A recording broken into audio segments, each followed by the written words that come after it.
I've decided to count down my top 100 favorite Pokemon. Now, I do have to make something clear here. With the exception of the top 10, all of these could be really in any order. So basically, numbers 11 through 100, I really couldn't decide what order to put them in. I did try to put some of the ones that I like more towards the top, and ones that I don't like as much towards the bottom, but really, I'd be nitpicking if I tried to put them in a specific order.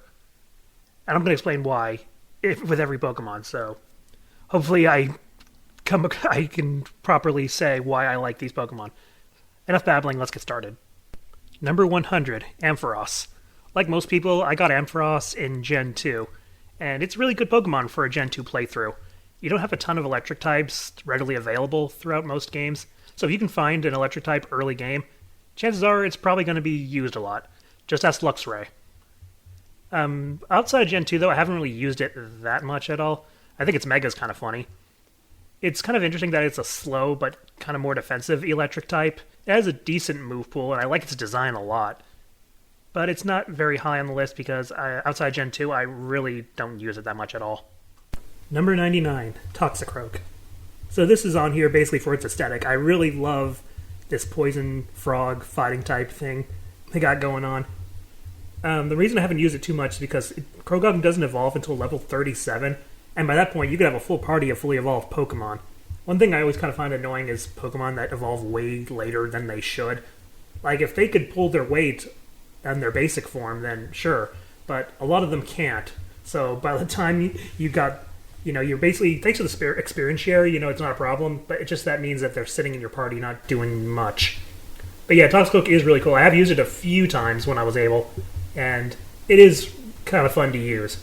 Just keep it away from psychic types. Number 98, Whale Lord. So I've always loved whales.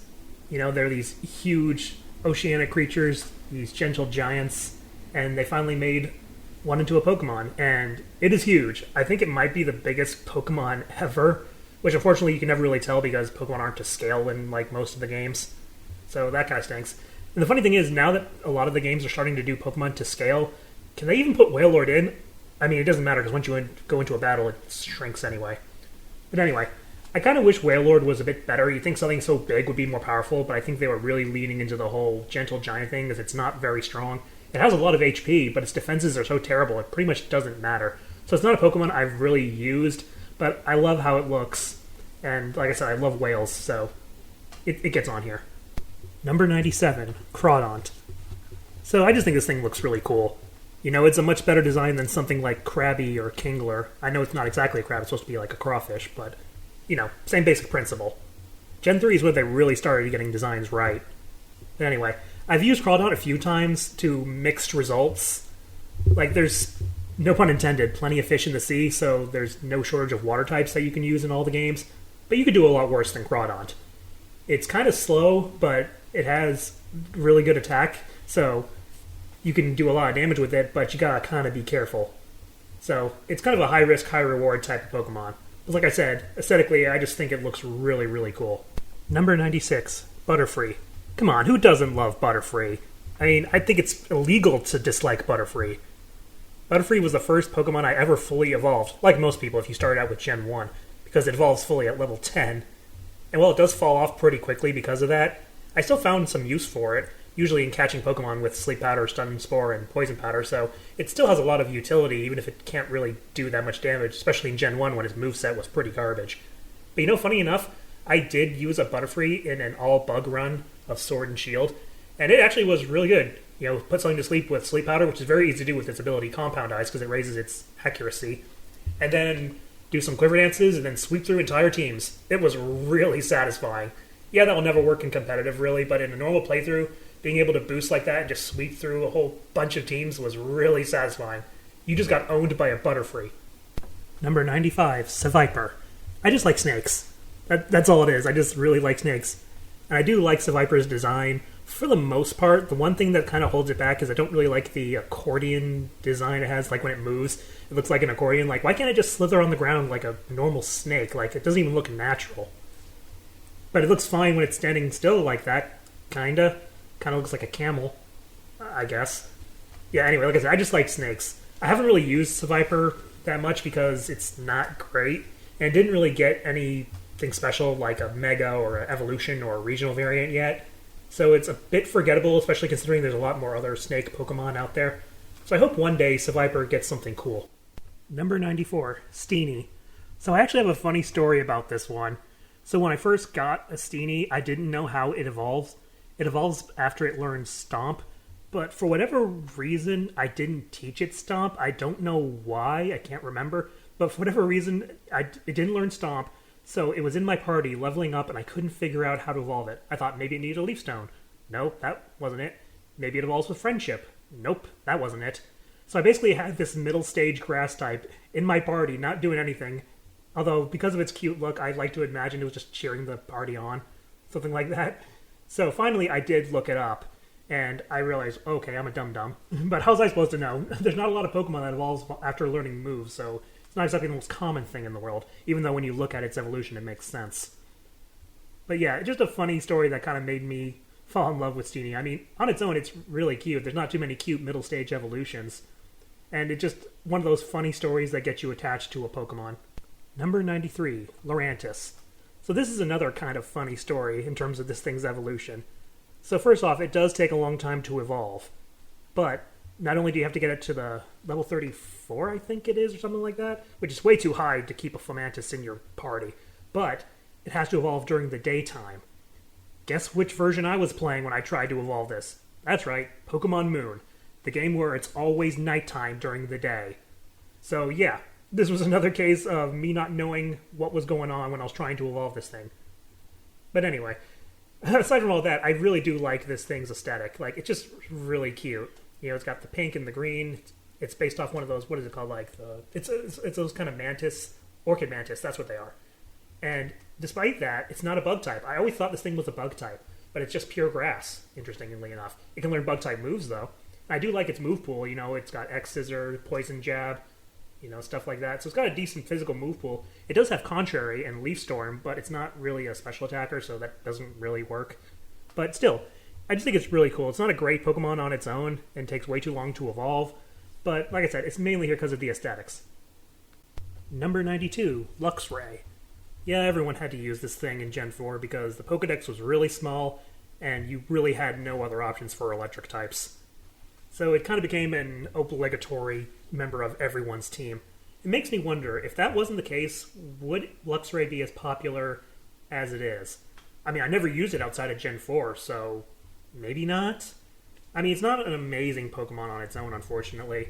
It's a physical attacker, which is not great for an electric type. And it's not very fast, despite looking like it would be very fast. And of course, it's not very defensive, so it's, you know, it's got a lot of problems. So it's one of those ones that probably shouldn't be as popular as it is, but its cool design and the fact that everybody pretty much had to use it on their team because of lack of options always seems to put Luxray on everybody's favorite list. So it's got something going for it. It is really cool.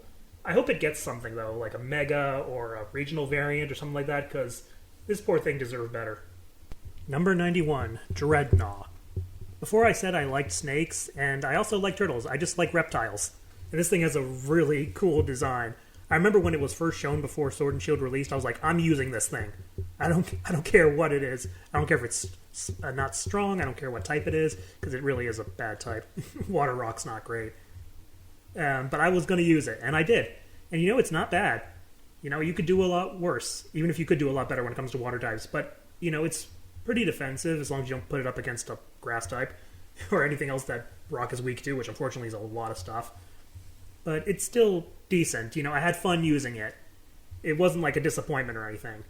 And like I said, like most Pokemon at the top of this list, it mainly got by on its aesthetic. But at least it is one of those Pokemon that at least I had fun using. Number 90, Rampardos. So I like dinosaurs.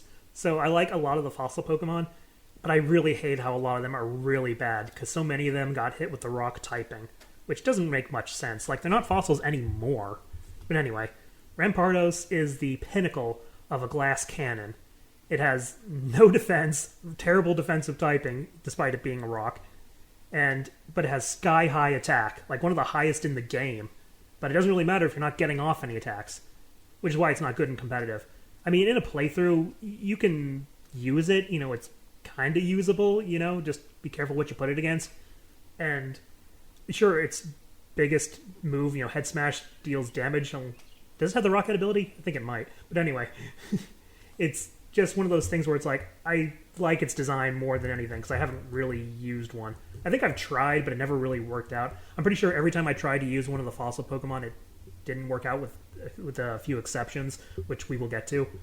But for the most part, yeah, Rampardos is on here mostly because of its static, and I really like the fact that it's super, super powerful, but has literally nothing else going for it. It's almost like a gimmick Pokemon in a way. Number 89, Miss Magius. So you want to know what would help a Pokemon get on this list besides its aesthetic? Its interesting move pool. Now, Miss Magius does have a great design. I've always liked Mischievous, and then it got a evolution, which was even cooler. And then I realized its move pool is really cool. Like, a lot of Psychic and Ghost Pokemon have some really interesting movesets, and since a lot of them are special attackers, if they get a lot of special attacks, it can be really fun to use. So, Miss Magius, well, not always easiest to get because it's a stone evolution, and depending on what game you're playing, it depends where you can get a stone and where you can get a Miss Magius. It is a Pokemon that I have used a few times, and it is really fun. And of course, it has a few utility moves, which I'm not really big on using in a normal playthrough, but it is cool. Like I said, the only thing that's as cool as this Pokemon's design is its move pool. Number 88, Corviknight. If you looked up cool in the dictionary, you would probably see this thing. Or at least you should.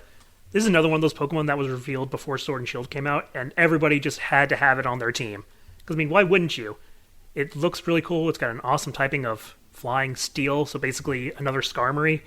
And it's cool. What else is there to say? Apparently it was pretty good and competitive at one point, but I don't care about competitive, really. I did have it on my first ever team of Sword and Shield along with Dreadnought, and it was pretty useful. It's like I said, it's a great defensive typing. It can deal decent damage. It's just a solid Pokemon. It's one of those Pokemon that you can always put on a team in a playthrough and be like, yeah, you know what? It's solid. And which is ironic because it's Steel. Number 87, Ludicolo. This was actually a Pokemon I did not like at first. I just thought it was a bit too goofy and I hated facing it because it was really annoying. But once I actually used it, I actually ended up liking it. Who'd have thought? You actually use a Pokemon and it turns out, hey, you know what? It's actually pretty good. I always forgot how it evolves, though. Did it evolve with a Leaf Stone or a Water Stone? It's a Water Stone, by the way.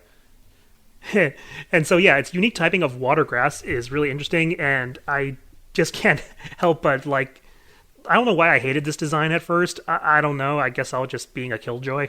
But yeah, I really like its design. It's especially in the 3D games back in the day. Oh, actually, I guess it still does it, but it's always dancing and stuff. But I remember first seeing that in it was Pokemon Coliseum. Yeah, that's what it was. And I thought it was really funny. Number 86, Pangoro. So this is a Pokemon who I like aesthetically, and another one of those Pokemon that I just could not figure out how to evolve at first.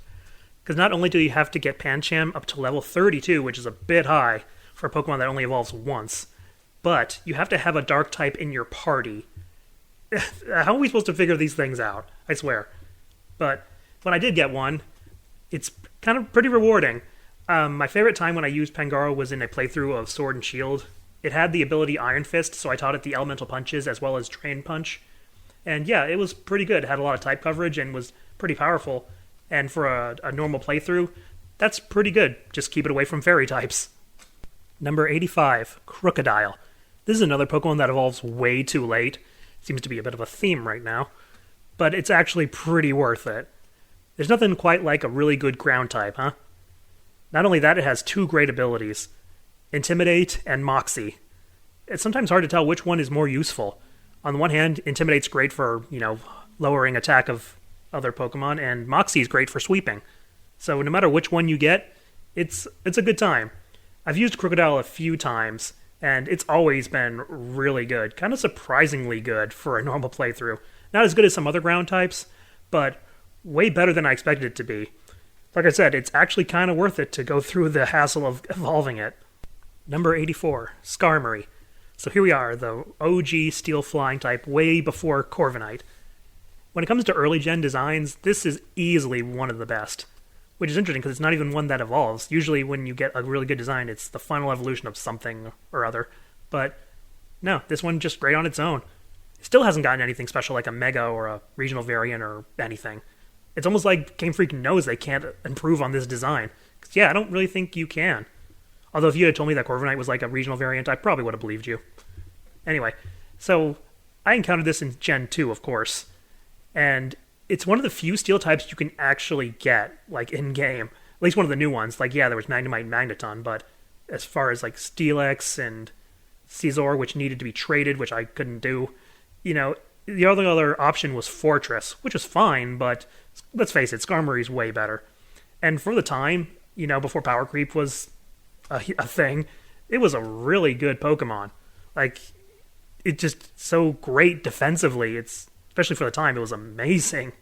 So yeah, what's not to love about this thing? Number 83, Honchkrow. I'm starting to realize I like a lot of birds. But anyway, this is a really cool design. I always liked Murkrow, but it obviously wasn't that good, so I was really happy that it got an evolution. It is a stone evolution, so depending on which game and how easy you can get a Duskone and how easily you can get Murkrow, depends on when you can actually use it. But I haven't really used it too much, but sometimes I messed around with it, post-game and stuff, and it's pretty fun. It has the Super Luck ability, so you pair that with Night Slash and Air Cutter, and you got a monster sometimes, and then put, that item, what is it? Is it the Scope Lens or Zoom Lens? No, I think it's the Scope Lens. But yeah, you can get a critical hit ratio that's almost guaranteed. So that's really fun. And look at that thing's face. It knows it's cool. And if you put all that super luck and critical hit stuff, it's going to be laughing all the way to the bank. Number 82, Rotom. So, funny story, this was a really late addition to the list. Probably the latest addition. Originally, it was not going to be on here. But recently, I did a playthrough of Sword and Shield with only Rotom. Just Rotom in all of its forms, which luckily there's exactly 6. So that was convenient.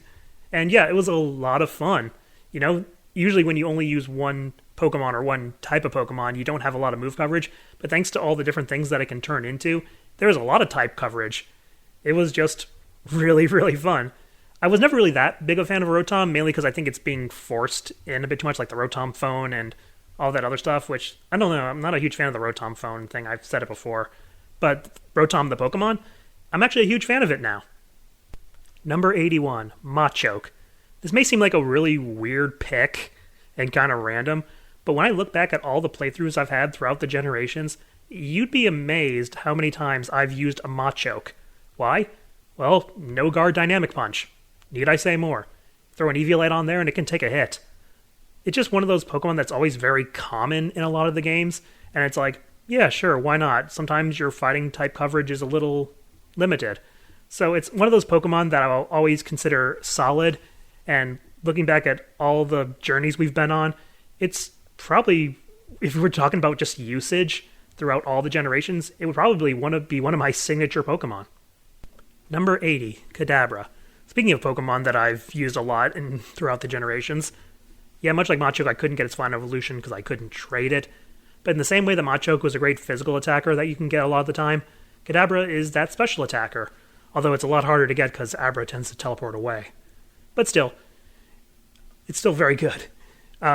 Anyone who's played Gen 2 knows that it is very useful because it was before the physical special split, and it can learn the elemental punches, giving it a ton of type coverage.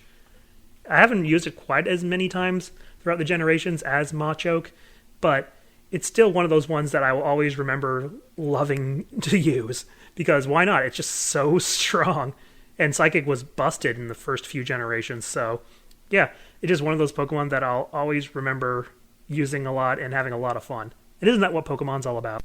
Number 79, Feraligatr. So Feraligator's not my favorite Gen 2 starter, but it's definitely the one I've used the most. I played through Gen 2 a lot because it was once my favorite generation, and more often than not, I would pick Feraligatr. I mean, it's always good to pick a water type at the beginning of these early generations because, well, you're going to need someone that knows Surf, and Waterfall, and maybe Whirlpool, and maybe Dive. There's way too many of those. I'm glad they got rid of them. But anyway, yeah, Feraligatr is pretty cool looking. Like, it's not the best design in the world, but it's pretty cool. It looks kind of both ferocious and kind of goofy. I mean, look at the picture here. He's just kind of like, hey, kind of thing. Like, hey, who's got a party? I'm here. Let's get the party started.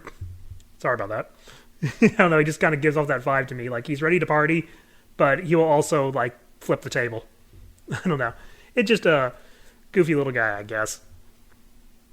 But yeah, I really do like a lot of starters. This is the first starter on the list, funny enough. There's going to be more, spoiler alert. But yeah, I just think Feraligatr is really nice. Number 78, Excadrill.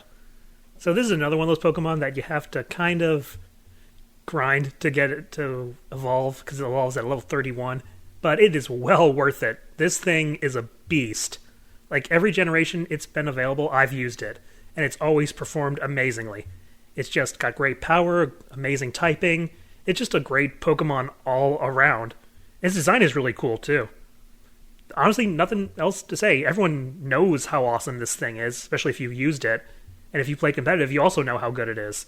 So just overall, a really great Pokemon. Number 77, Cloyster. So Cloyster is one of those Pokemon that I didn't really think much of at first, but over time, I started to realize how interesting it could really be. Like, think about it. It's got amazing defense, but terrible special defense, so it's kind of a trade-off there. And it's got the Skill Link ability, which if you combine that with Icicle Spear, Pin Missile, and Rock Blast, you can actually have a pretty strong Pokemon. I wouldn't even think that this thing would be such good in terms of like physical attacks like that. But I actually recently used a Skill Link Cloyster in a recent playthrough, and it did really well. You know, way better than I thought it would. Because when it comes to like water types, you know, I usually choose others because water and ice is not the best type in the world, because, you know, ice is so terrible defensively, so it gives it way more weaknesses than it needs. But, you know, it does give it stab on Icicle Spear, so that's good. And at the end of the day, if things are not going your way, you can just explode. I mean, why not? You know, it's a funny looking design, you know, kind of thing. It's got that smile in there that everyone thought it was a Ghastly at first, which was kind of funny. Like a Ghastly just hiding out in a giant clam pretending to be another Pokemon. That was always really funny. But yeah, Cloyster is just one of those Pokemon that I didn't think much of at first, and then I used it, and I'm like, hey, you know, this is actually pretty good. Number 76, Tauros. So if you play Gen 1 a lot, then you know you gotta get yourself a Tauros. This thing is a monster. Unfortunately, it's also one of the most nerfed Pokemon in history. And it's funny because it got nerfed not necessarily like specifically targeted. It's just Pokemon's mechanics changed, and that's why it got nerfed. And unfortunately, power creep has not helped it. It did get a regional variant, which I have not used because that would require me to play more Scarlet and Violet, which I do not want to do.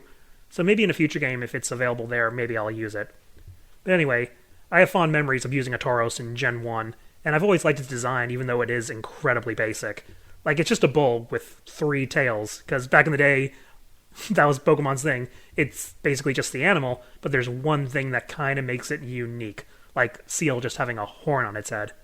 Yeah, not the best design in the world, but there's a lot of nostalgic there, and I still think it's a really cool design. And I hope, even though it did just get a regional variant, I hope it gets some other buff, because it's just a tragic tale what happened to Tauros. Number 75, Blastoise. So remember what I said about Tauros and early gen designs kind of just taking animal and doing one special thing with it? Well, here's a turtle with water cannons.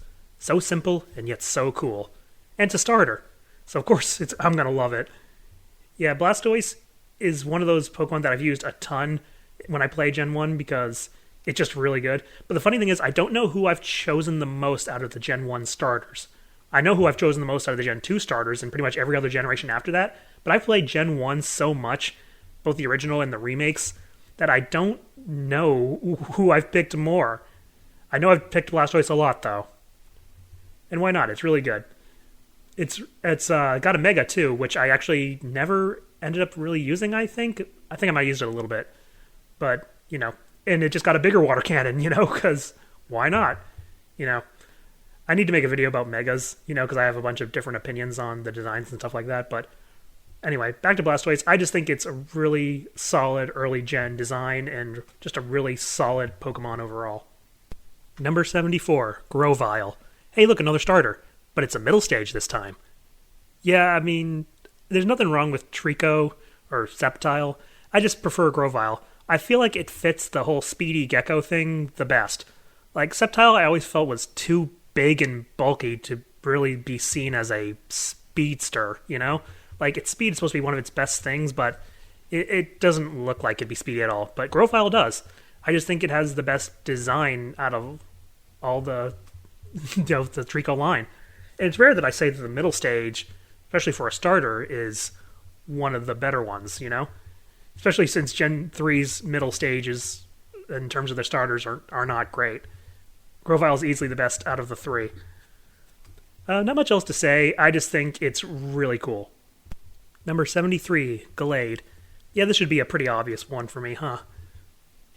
It's one of those Pokemon that's kind of weird in its existence, like, it can only evolve from a male Kirlia, but that's like implying that all Gardevoir are female, like they're making a male equivalent, but that's not true. Gardevoir can be male or female, so Gallade being specifically male seems really weird.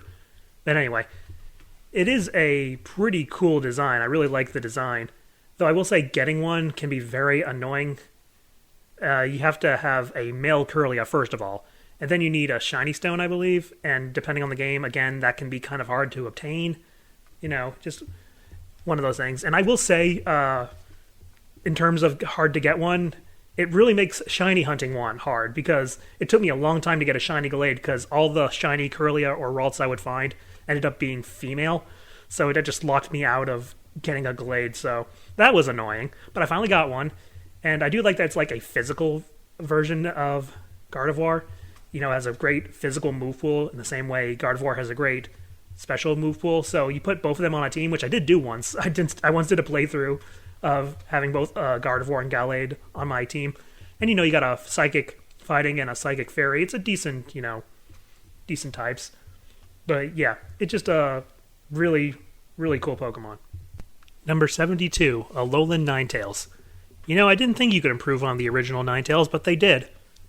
Not only is it much cooler looking, no pun intended, but it's a fairy type as well. I mean, it's an ice type too, but it was the fairy type that I really, really like. I like the fairy type. Plus, it has Snow Morning and Aurora Veil, so that's pretty cool. Again, no pun intended. Man, I need another word to describe Pokemon other than cool, especially when talking about an ice type. But yeah, it is mainly the aesthetic that makes me really love this Pokemon. Not much else to say. I mean, I think we can all agree that it just looks amazing.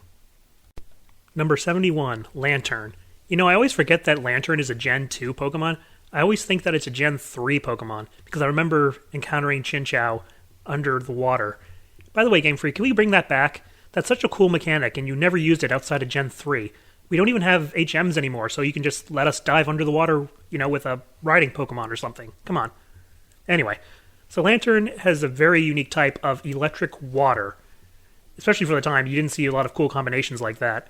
I mean, it's an electric type that can actually hit ground types. That's really cool and very unique for the time. It's just kind of a shame that its stats aren't very good. But still, it's one of those Pokemon that I've used quite a bit throughout the years, and it's just another really solid Pokemon. I just kind of wish that it was a tad better. It should get something, like a Mega or a regional variant or something. But, as it is, it's just really cute and really solid for a playthrough. Number 70, Leafeon. I just love the evolutions. Can I just say that right now? Spoilers for the rest of this list, but you're going to be seeing a lot of them. I just, what's not to like about them? They're so cute. Leafeon, it's probably one of the lesser favorites of mine, but it's still really cute. It's kind of weird that it's a grass type, but it's a physical attacker. Most grass types are special attackers, but it does learn Leaf Blade, which is a physical grass move, so at least they had the sense to give it that.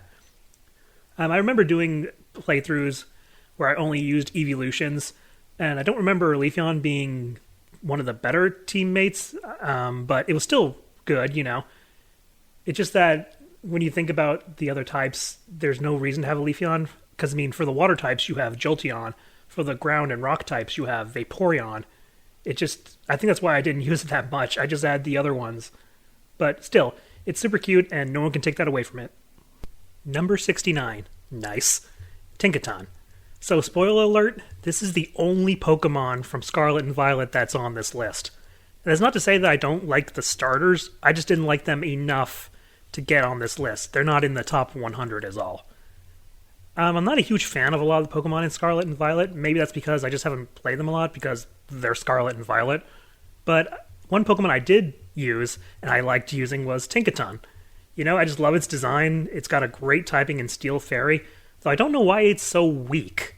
Like, look at that huge hammer. Shouldn't that mean that it's a huge physical attacker?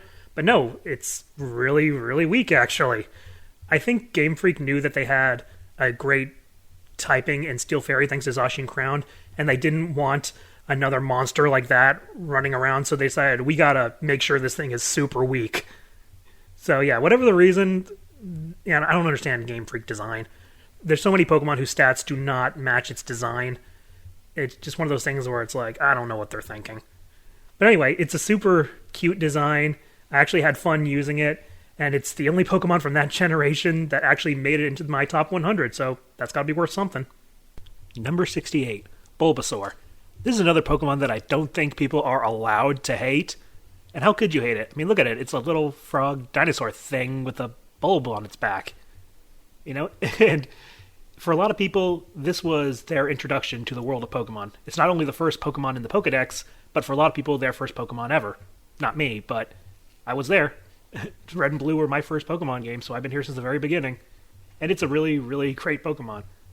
I've always liked how a lot of grass types, you can really see the evolution, usually starting off from a bud or a seed and then growing up into a big flower or a tree or whatever it is. And Bulbasaur was a great example of that. And of course, everyone knows Bulbasaur from the anime too. So just all around, Bulbasaur just a great Pokemon, and one that, once again, I'm pretty sure people are not allowed to hate. Number 67, Wishcash. Just look at this thing. Head empty, no thoughts, but just living life to its fullest. It's living its best life for sure. So ground water is an amazing type, and since Swampert is a starter and not available in most games, Wishcash is pretty good. I mean, no hate towards Quagsire or anything, who's not on this list, by the way. I just like Wishcash a lot more. It's not the best Pokemon in the world, like stat-wise and stuff, but like I said, with a great typing and a decent move pool, it's a solid Pokemon that can get a job done in a playthrough. And God, that face. I love it. I also recently went on a bit of a journey to get a shiny Wishcash, which took a while, but I finally got it, and I love it. Number 66, Wooloo. Should I just make a top 10 list of Pokemon that just aren't allowed to be hated? Because I feel like I'm repeating myself a lot. Wooloo is one of those Pokemon that, when revealed, everybody just fell in love with because, well, look at it. It's a fluffy sheep that rolls around. How can you not love this thing? Well, unfortunately, it's not a great Pokemon. I actually tried using a Wooloo in my first playthrough of Sword and Shield, but unfortunately, it did not really add anything to the team even after it evolved and stuff, so I eventually ended up replacing it. But hey, it's here because I just love the way it looks. It's a simple design, but it really works, and it's just super cute. Number 65, Hippowdon. So I always have a soft spot for really big, tanky Pokemon that can hit like a truck. I just feel like those kind of Pokemon are really cool. And Hippowdon is definitely one of those. Also, I like hippos. Hippos are funny. they're dangerous, but they're funny. So I also will say that it probably took a lot of restraint on Game Freak's part to not make this a water type. They made it a ground type, which I think is really cool. And I think it's really cool that it's almost a sandstorm. So it's almost like the spirit of the desert or something like that. It's like this thing that just brings a constant sandstorm. Something you'd see just walking around the desert, just surrounded by sand and stuff. It's a really cool image. Actually, what if there was a regional variant that was water ground? That would be amazing. Hey, Game Freak, you can have that. You can have that for free. You don't have to credit me. Make a regional variant of Hippowdon that is water ground. It would be amazing. Number 64, Ekans. Wait, it's pronounced Ekans? You mean the announcer on Pokemon Stadium lied to me?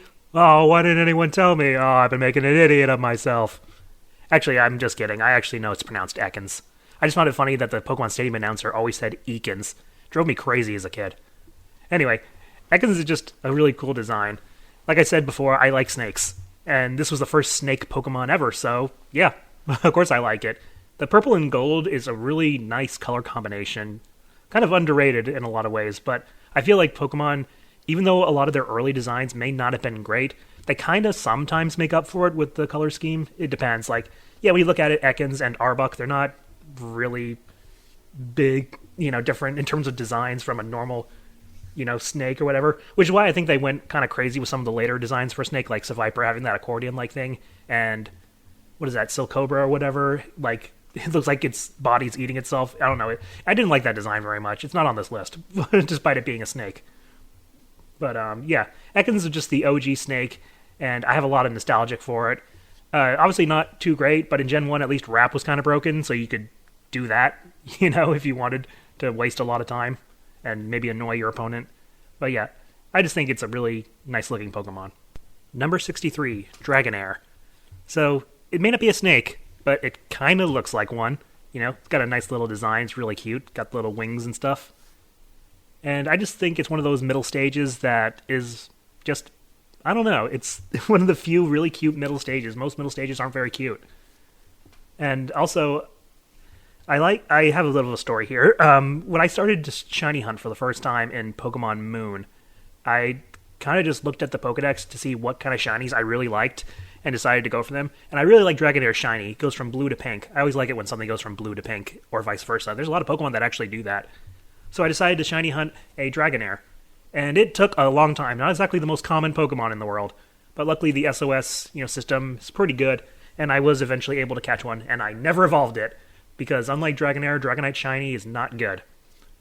So yeah, I just really like it for the design. I've never really used one in a playthrough. Because, if you're going to use something like this in a playthrough, you usually would evolve it into a Dragonite if you can even get one of these things. But I don't care. I still have that shiny Dragonair, and it's one of my biggest treasures because it was one of my earliest shiny hunts. Number 62, Espeon. So it's another evolution, and you know that I just love the evolutions, the way they look. And I've used an Espeon a few times. I don't think it's the evolution I've used the most, but I've definitely used it more than Leafeon. That's for sure. And I actually do like it shiny. Its shiny is like this neon green. And I do have a shiny of all the evolutions and Eevee, because I hunted them because I love the evolution so much. Even though most of their shinies are not very good, I do think Espeon's is pretty good. So that was nice. Yeah, it's just a really nice Pokemon. And if you play Pokemon Coliseum, then you start out with Espeon and Umbreon, which is really cool. So it just really got me more attached to this Pokemon. Number 61, Umbreon. Hey, I just mentioned you. So yeah, much like Espeon, you start Pokemon Coliseum with an Umbreon, and I already really liked Umbreon, because it's just really cool. Like, it's one of the coolest evolution designs. But it's a Pokemon I don't really use, unfortunately. The Dark type is not a type I use very often, and Umbreon is more of a defensive Pokemon, so it's just not one I really use in a playthrough. But it's really cool looking, and it's got a really awesome shiny, which I do own, of course, as I just said. And it's one of those Pokemon that, again, I don't think anybody really dislikes, even though, I don't know anybody that really uses one that much. It just really speaks to how well designed a Pokemon is when nobody uses it, but everyone still loves it. Number 60, Rhyhorn. So rhinos are an animal that I think are pretty cool. Just these big tank-like animals with a big horn that can charge really fast and hit things really hard. And Rhyhorn is the epitome of that. It's not a great Pokemon, obviously, and I do like Rhydon and Rhyperior, but I don't know, I think when it's on all fours is when it's the most intimidating, funny enough. I also have a shiny hunting story about this one. Obviously, since I like Rhyhorn so much, I really wanted a shiny, so I decided to shiny hunt for it in Let's Go Eevee. And I don't know why, but the game would not give it to me. I spent days in Rock Tunnel trying to get this shiny Rhyhorn. I literally caught every other shiny in that cave, including a shiny Kangaskhan, which is way more rare. The game was clearly trolling me. I was not happy, but finally I got it. And I was actually considering using the Master Ball that I had because I had searched for this thing so long I didn't want it to run away. But I easily caught it, and I still have it to this day. Never evolved it because that thing is never evolving because it took me forever to get it. And just one of those, experiences you have with a Pokemon that is just unforgettable, and it makes you like it even more. Number 59, Hariyama. Hariyama and me, we're buds. We're good buds. I've used him quite a few times throughout all the different generations where he's been available, and he's always performed very well. Like I was surprised when I first used one. I didn't think much of Hariyama at first, but then I used one, and what do you know? It's actually pretty good for playthrough. It's got good attack. It's surprisingly bulky thanks to its huge HP stat. It may be slow, but it can take a hit. And I just really like the sumo aesthetic. It reminds me of all those sumo characters that I like to play in fighting games and stuff. It's just one of those Pokemon that I probably wouldn't have given a second thought if it wasn't for the fact that I've used it, and used it to great effect. There's a lot of Pokemon here that I didn't think much of until I actually used them. Number 58, Caparaja. So, like I said, I like big, tanky Pokemon that can hit like a truck, and it's definitely big and strong, but it's not as defensive as you'd think it is. I mean, look at this thing. You'd think it'd be defensive, but no, it's both of its defensive stats are just 69. Not nice. And its speed is terrible. Sure, it has great HP and attack, but those low defenses almost make that HP kind of pointless. If it wasn't for its steel typing, it would be, I guess, a very, very slow glass cannon, which I didn't think was even possible. So yeah, the steel typing does kind of help it a little bit. It definitely helped it when I used it in my playthrough, but even resisted hits I found did way more damage than it probably should have. So yeah, it was one of those Pokemon that I was kind of disappointed when I actually used it. I still think it's a really cool design, I still do like it, and it's still, usable in a playthrough for sure, but I felt like it should have been better. Like, Hippowdon, despite not having the steel typing, is a much better defensive Pokemon than the giant steel elephant. Number 57, Nidoking.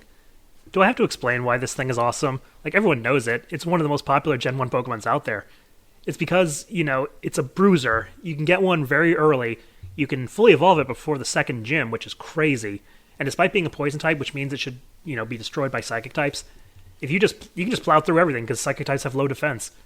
And it's not like the AI in Gen 1 was great anyway. The point is that everyone used this thing in Gen 1, and it tears through the region, which made everybody love it. And it's got a really cool design. I'm still not sure what it's supposed to be, like a rhino, dinosaur, bunny rabbit? I don't know. Whatever it is, though, it's really cool. One of the coolest designs in Gen 1 for sure. Number 56, Heracross. So I really love beetles like Hercules beetles, stag beetles. I spent a lot of time hunting those in Animal Crossing, and I spent a lot of time shiny hunting for Heracross, and I got multiple. So it's just one of those Pokemon that I just really love. It's got a really cool design. It's pretty strong. It's one of the few bug types that can actually hold its own despite not evolving, although it did get a Mega. And it's just a really, really just nice design, nice stats, nice typing, as long as you keep it away from flying types. It's just all around a very solid, good Pokemon. What else is there to say? Leave me alone. Number 55, Raichu. So since Pikachu is the mascot of the Pokemon franchise, it's going to be in most of the games. So that means Raichu is going to be in most of the games. It's usually not hard to obtain as long as you can get a Thunderstone. And it's always been a very solid member of my team. Electric types are always a very solid member of any team in pretty much any playthrough, considering the abundance of water and flying types. So it's always good to have one on board. And like I said, it's just always been solid. Now, a lot of people seem to prefer the Surfing Tail, the Alolan Raichu, which I always felt the original Raichu was a little underrated, and getting a new version, while cool, didn't really help the original stand out. I actually haven't used the Alolan version yet, so maybe I would change my tune if I actually used one. But for now, the OG Raichu can be here. Number 54, Dusclops. So Dusclops just has a pretty cool design. It's like a Cyclops mummy type of thing. And I'm not really one to use ghost types very often, but I have used Dusclops a bit. And for two reasons. Curse and Will-O-Wisp. It's not very strong on its own, but you do some cursing, you do some Will-O-Wisping, you can do some damage, Maybe throw on a Toxic, maybe Protect or whatever. Use Nightshade or Shadow Ball, I just usually use Dusclops for indirect damage because it's just really good at that. Not much else to say, really. It's just one of those ones that I think looks really cool and one that I've used a little bit. And I probably would have put Dusknoir on here if I could actually get one, but it's a trade evolution, so I usually can't use it. Number 53, Glaceon. Okay, I'm really running out of things to say here. It's an evolution, it's super cute. I like using ice types even though they're not a very good type. It's just an evolution and it's really cute. Leave me alone. Number 52, Flareon. Oh, come on! I just got done saying I have nothing else to say about the evolutions. It's super cute. I want to hug it so badly. It seems like it'd be really fluffy and warm, and yeah, you know what? That's all I need to say. Leave me alone. Number 51, Braixen. Oh, hey, not an evolution. So Braixen is probably one of the most popular middle stage evolutions around, probably because of the anime, although I'll always remember it from Pokken Tournament. And yeah, I did pick Fennekin on my first playthrough of X and Y, which evolved into a Braixen and then eventually into a Delphox, but as you can tell by the fact that Braixen is here, it's my favorite of the three. I actually hadn't watched the anime up until this point. I mean, I did watch it, but I stopped a very long time ago, so I wasn't watching it at this point, and so the anime had no influence over me. I just thought it's super cute, and it was fun to play with in Pokken Tournament, and I had fun using it when I had it in the game. Do I need to say anything else? No, I don't need to say anything else. I don't know how to justify this. I'm not in court. Number 50, Camerupt. So we're in the top 50 now. Things are really going to start to get good. These are Pokemon that I really like, whether it's their design, whether I've used them, or some other reason that I'll get into. So let's start with Camerupt. So Camerupt, to me, is a better Pokemon to encapsulate the spirit of the land more than Groudon. It's a ground fire type. It's got mountains on its, volcanoes I should say, on its back, instead of like the humps of a camel. And when I think of land like Pokemon, I think of Camerupt. I don't even think of Groudon. I always like think of Kyogre when I think of the ocean, but when I think of the land in Gen 3, I think of Camerupt. I just do for some reason. I mean, sure, eventually Groudon got its, mega form. I know it's not a mega form, but it's a mega form. So it got a mega form and it became a fire ground type, as it probably should have been.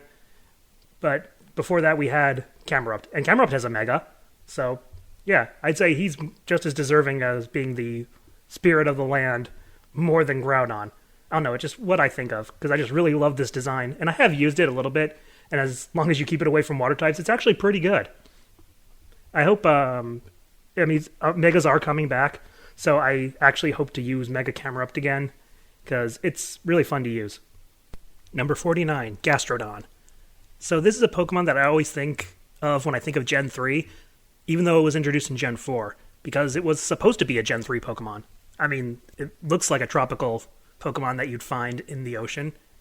But I'm actually glad that it didn't debut in Gen 3, because with Swampert, it probably would have gotten way overshadowed. So then in Gen 4, we got a different groundwater type. And as I said before, groundwater is an amazing type. So it was always fun to put one of these on my team. I also really like its design. It has the blue one and the pink one, depending on what side of the mountain you're on, although that only really works in the Gen 4 games, because in the other games it's like, well, there is no mountain to separate them, so I don't know how they calculated that. I guess it's east and west, so east side of the map, west side of the map, whatever. Doesn't matter.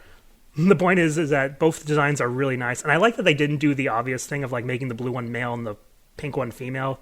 It could be either or, it's just what side of the mountain they're on. So that's nice. I used to think it was a gender thing, but then I realized, no, that's not what was going on. So, it's nice. And it's so funny and competitive. Sometimes it's really, really good. Sometimes not so much. Its ability Storm Drain is amazing. It's just one of those unassuming Pokemon that you wouldn't think would be very good, but it actually has a lot of potential if, the trainer knows what to do with it. It's just overall a really great Pokemon. Number 48, Vaporeon. Hey, did you guys know that in terms of... No, cut. Yeah, despite the internet's attempt to ruin this thing, I still love it. Not in that way, you sickos. But yeah, it's got a really cool design. I like all the fins and stuff. I like its funny little expression it has right here. It's just always one of those Pokemon that I really liked using. There was no shortage of water types to use in Gen 1, and despite that, I still liked using a Vaporeon, because why not? I just thought it was really cool. It can learn ice moves, so sometimes it is really cool. There's not much else to say. It's an evolution. I love them.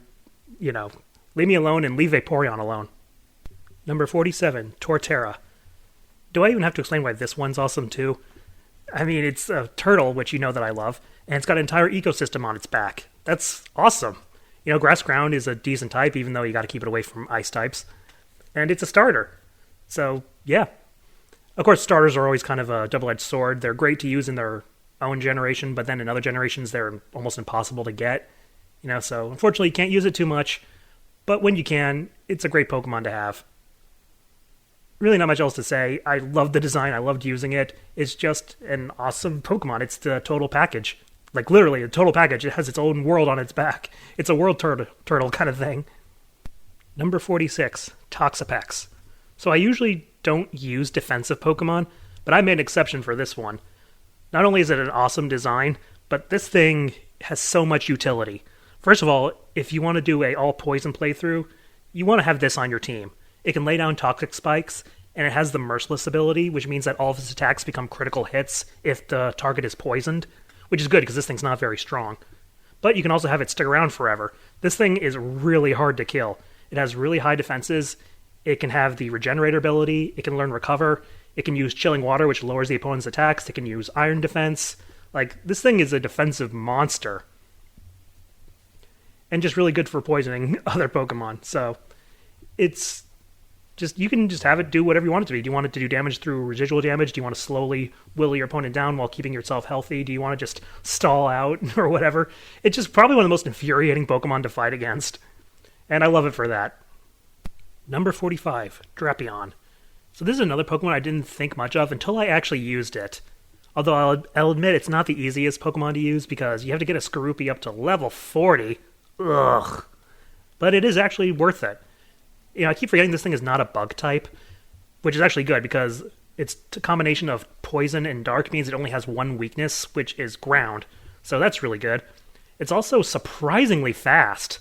Like, it has good defense, which usually means that a Pokemon will be slow. But no, it's actually a fast tank. So that's kind of interesting. Its defense is actually bigger than its attack, which you wouldn't think looking at it. You'd think it'd be like more of an attacker than a defender, but no, it's not. So that's kind of cool. It's also got a pretty good move pool. So it just really more versatile than you think it is. Like this thing, just by looking at it, you like I said, you don't think much of it, but it's one of those Pokemon that really surprised me. And despite it being really hard to get because of a level 40 Skorupi, seriously, Game Freak, what the heck? It's worth doing because I really love this Pokemon. Number 44, Scizor. Talk about a Pokemon I always want but can't have. Seriously, Game Freak, stop it with the trade evolutions. Not everybody has friends that they can trade with. But yeah, Scizor is just friggin' awesome. I mean, look at this thing. It's like a red robot bug kind of thing. And yeah, I can't use it a lot in games because of the trade requirement, but sometimes you can get it, like in Legends Arceus, for example. One of the many reasons why that game is awesome. And also, I like using it in Pokken Tournament. It's just one of those forbidden fruit Pokemon, you always want to do it, and when you finally get one, it's like, yeah, I'm going to use this. I don't care if it's good or not, but it is good. It only has one weakness, which is fire. Sure, it's a quad weakness, but, it's still only one type in the game. It's kind of like, the ground water type. And it's decently fast, it's strong, it's got a pretty good move pool. It's just an all-around, what I like to call the total package Pokemon. So that's what it should be. That should be its subtitle, the total package Pokemon. Number 43, Aipom. So, I just love Aipom so much, and apparently Aipom loves me, because I have seen and caught so many shiny Aipoms in Legends Arceus. I never even hunt them. They just show up. Do you know how many shiny Aipoms I have in this game? It's in the double digits. I'm not even joking. Sure, some of them I evolved into a shiny Ambipom, but for the record, I do like Ambipom as well, but I just like Aipom a bit more. I think it's a lot, cuter and stuff. So it's one of those rare times where I love the Pokemon, and then somehow it just feels like it loves me back, because it keeps showing up like, hey, I heard you love Aipoms, here's a shiny Aipom, here's another, and another. I know you're not shiny hunting it, but hey, here's another. I don't know, I'll just never get tired of it. Even to this day, when I'm shiny hunting in Legends Arceus, I'll probably come across a shiny Aipom, just randomly. It's so crazy. But yeah, I just love Aipom so much. Number 42, Aggron. So did anyone else feel like that this could have been like a regional variant for Rhydon or something? I mean, it kind of looks like a Rhydon wearing armor, and that's a really cool design. It looks like a samurai armor kind of thing. Yeah, so this is just a really awesome design. I remember using one of these in one of my early playthroughs of Ruby and Sapphire, and while you think Steel and Rock would be an amazing defensive type, it's actually the opposite. It's actually a pretty terrible defensive type. This is why I'm glad that Mega Aggron is only a Steel type. So despite having to keep it away from a lot of different types, it's still pretty fun to use, That Steel Rock type does come in handy against some types, like normal and stuff, little specific, but, it's still cool design. Even if I don't use it too often, it's just one of those that I want to use, with Megas coming back, Mega Aggron is back on the menu, so that's kind of cool. It's here mostly for a static, but it's a really, really good aesthetic. Number 41, Infernape. This is another one where I don't think I have to explain why this thing is awesome. It's a fire monkey that's based off Journey to the West, I believe is what it is. Kind of like the Monkey King kind of thing. It may not have been the first firefighting starter, but it's still really good. And do I even have to talk about Ash's Infernape in the anime? Please don't make me talk about Ash's Infernape from the anime, because I'll never stop. But yeah, it's a really awesome Pokemon, and considering that Gen 4 had a really terrible Pokedex, one of your only choices for a fire type. But hey, it's a really good choice for a fire type. It's just kind of a shame that it kind of strong arms you into picking it if you want a fire type on your team. But, Diamond and Pearl's terrible Pokedex aside, it's still a really, really awesome Pokemon. But like I said before, being a starter, it's only really available in its home region. And its home region wasn't great in terms of its Pokedex, so I kind of wish I could use it in other generations, But whatever. It's still awesome. Number 40, Chikorita. Hey, another starter. Yeah, this is my favorite starter from Gen 2. I remember playing Gen 2 for the first time and picking Chikorita because I just thought it was super cute. Sure, that meant I was basically playing on hard mode because the first two gym leaders are Flying and Bug, and Chikorita's more of a defensive Pokemon and stuff. So, yeah, bit of a rough first try, but, I still like it. It didn't hurt my love for it. It was also really cute in the anime. And if the rumors are true about Chikorita getting a Mega that's a Grass Fairy type, I'm probably going to pick it, for Legend ZA, because I cannot say no to that. Number 39, Breloom. Another Pokemon I didn't think much of until I actually used it. It's a lot better than I thought it was. It's got an interesting type of grass fighting. You got Leech Seed, you got Spore, you got Mach Punch, you got a lot of cool little moves that it can do. It's surprisingly fast and surprisingly strong. Not very defensive, and you got to keep it away from flying types, which are pretty common. But other than that, it's still really good. It just really surprised me. I always liked the design, the little mushroom kangaroo thing. I thought that was really cute. But I only really started to love it after I started using it. I've used it a few times, not just in Gen 3, but a few other times when it's been available. And it's always performed really well, so yeah, I just really like it. Number 38, Walrein.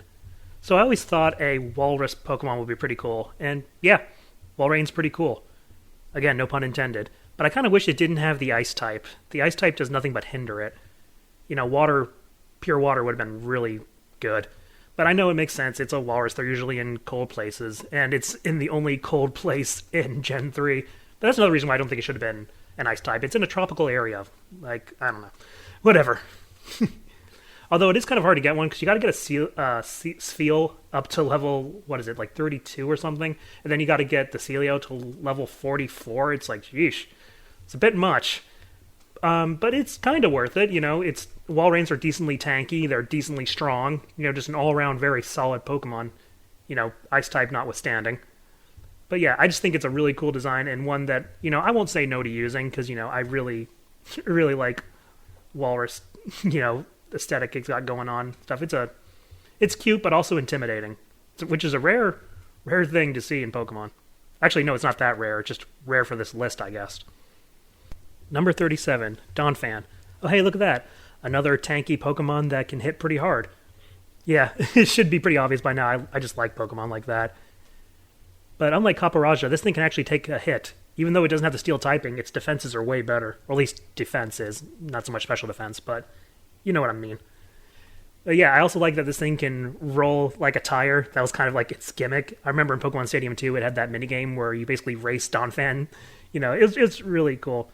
And I always think elephants are pretty cool. They're the largest land animal, even though Donphan isn't very big. I think that's the only thing I kind of don't like, that it's actually pretty small. It's not like Caparaja, which is actually pretty big. But it does have, the future and past variants. The Great Tusk and Iron Tusk or whatever. They're fine, but I like the OG design better. I just kind of wish, like I said, it was a bit bigger. I think that'd be cool, because I think it'd be fun to ride on one of these things. Number 36, Hisuian Lilligant. I like normal Lilligant just fine, but I really like the Hisuian form. It's a fighting grass type that's really actually kind of broken because of its Victory Dance ability. It raises its attack, and I think it also raises other stats. I forget which, but I definitely know it raises its attack, and then you can use Drain Punch in order to get back whatever health you lost on the turn you used to set up, and you can just go to town. Like, all you really need is Victory Dance and Drain Punch. that just beats so many things. And it's not that hard to get either. You just need to be able to find a Sunstone. But yeah, this thing was really, really fun to use. And I like that it's kind of like a ice skating dancer kind of thing. It was also a boss that was actually really easy to defeat, but whatever. It was still just a really fun Pokemon to use, and I really like its design. Number 35, Milotic. Remember when I talked about Scizor and it being like a forbidden fruit Pokemon? Well, this is the ultimate forbidden fruit Pokemon. It is so hard to get. First off, in Gen 3, you had to catch a Feebas, which was near impossible, and pretty much not worth the hassle.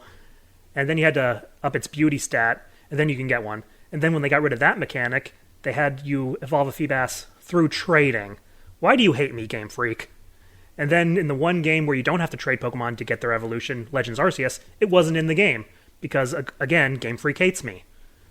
This is just one of those Pokemon that I really want to use more, but I just can't. I think the only time I was ever really able to get one without trading or anything was in Sword and Shield, but it's very late in the game, and it has to be like the fairy fog weather effect for it to appear.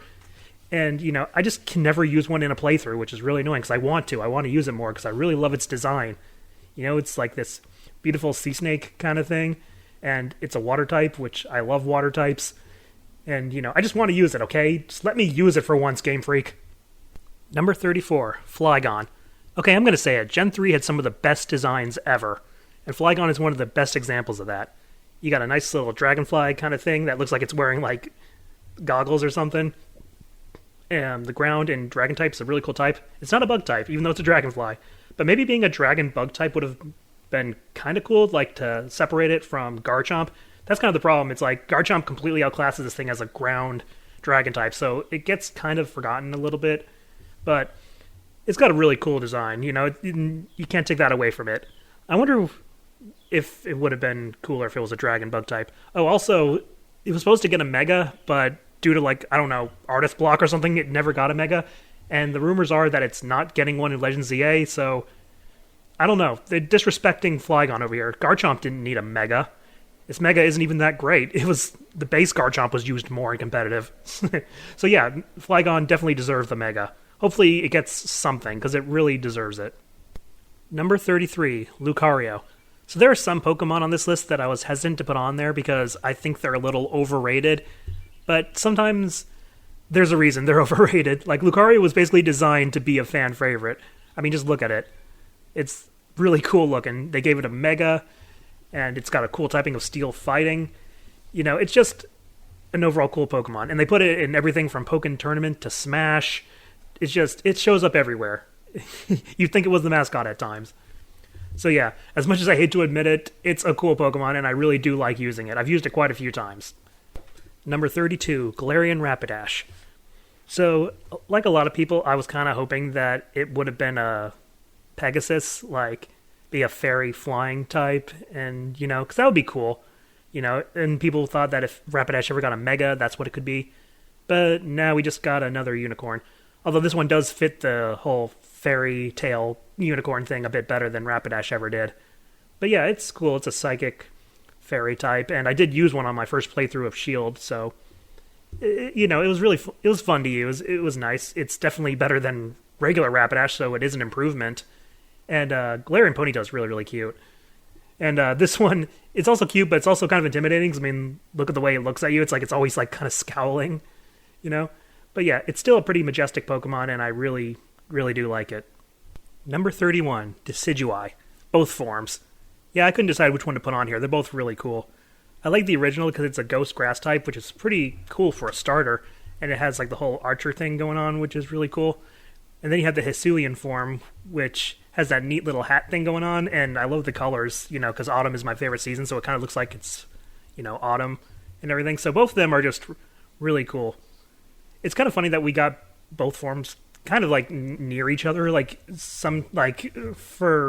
Hisuian, Samurott or what was Cyndaquil's final evolution? I'm drawing a blank on its name. Typhlosion, that's it. Those were much earlier Pokemon, but it seemed like we had just gotten the original Decidueye, but then we got another form. I'm not complaining, I'm just saying it's kind of funny. Also, Decidueye is really fun to play in Pokken Tournament. Overall, it's just really, really cool designs, and Pokemon that I really enjoyed using. Number 30, Haxorus. So I saw this in a YouTube comment, so I don't know if it's true because, you gotta take every YouTube comment with a grain of salt. But I heard someone say that its Chinese Mandarin name is Double-Axed Battle Dragon, which is really cool, and it sounds like a Yu-Gi-Oh card. Can you just imagine, Joey Wheeler just being like, "Go, Double-Axed Battle Dragon." Something like that. That's what it sounds like. But anyway, cool Chinese Mandarin name aside, it's just a really cool design. I mean, look at this thing. Was this originally supposed to be a pseudo-legendary? It feels like it. I don't know. It isn't, but it feels like it should have. Because it is pretty powerful. One of those ones that you gotta train up to get it, but once you do, it's worth it. You do a few dragon dances, just sweep through everything. It's a really, just really cool Pokemon. I've been able to use it a few times. Obviously, it's not the easiest thing in the world to get, but every time I have, I've always had fun with it. It's just kind of a shame that by the time you evolve it, you're pretty much near the end game. So unless you plan on doing a lot of post-game stuff, then you're not getting a ton of use out of it. But who cares? It's just an awesome Pokemon. Number 29, Empoleon. And finally, the last of the Gen 4 starters gets on the list. And a lot higher than the others. Yeah, I picked Pip-Up for my first playthrough of... I think it was Diamond. Yeah, it was Diamond. And it's really, really good. Empoleon, Steel Water type, is super good, especially at the time because Steel hadn't been nerfed yet. So it was just... It seemed almost unfair to give a starter the Steel typing at that point. It was too good. The funny thing is, I hear a lot of people not liking Empoleon very much, and I don't know what they're talking about. Like, this thing's amazing.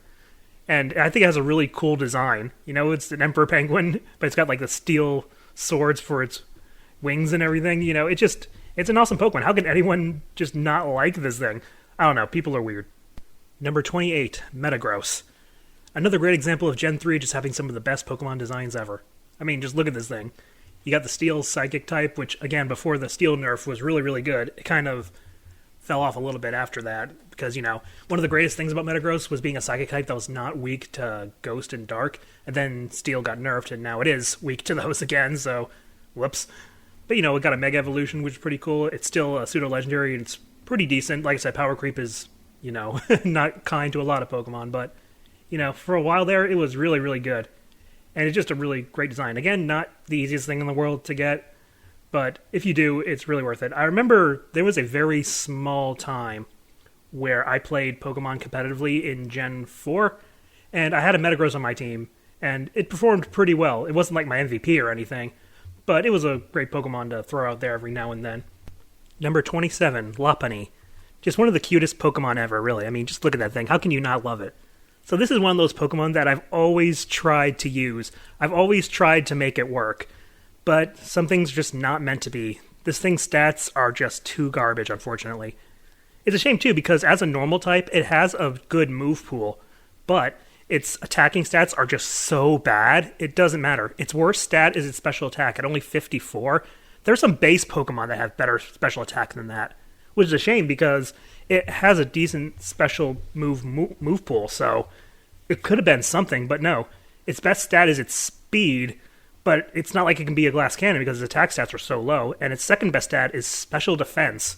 Who looked at this and thought it should be a speedy special defense tank? It's not even a tank either because its HP is so low. Yeah, just one of those Pokemon that I want it to be better. It did get a Mega, and that made it really, really good. So that was great. And Megas are coming back, so Lopunny could be usable again, which is awesome.